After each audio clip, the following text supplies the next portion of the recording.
vô cũng mừng tưởng là nó cho Thì mình tôi nghỉ. đều Đây một mình làm buổi chúa stop mà. này. Cái này cơ.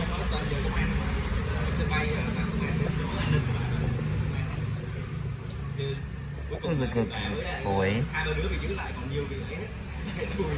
Bây giờ không có nói ra nó cho nghỉ luôn, nó đâu có đền bù gì đâu. Hai mình đi nó vô cái danh sách là nó bị buộc này thì nó sẽ Watch this if I stop petting him. Hello boy. That's a good boy.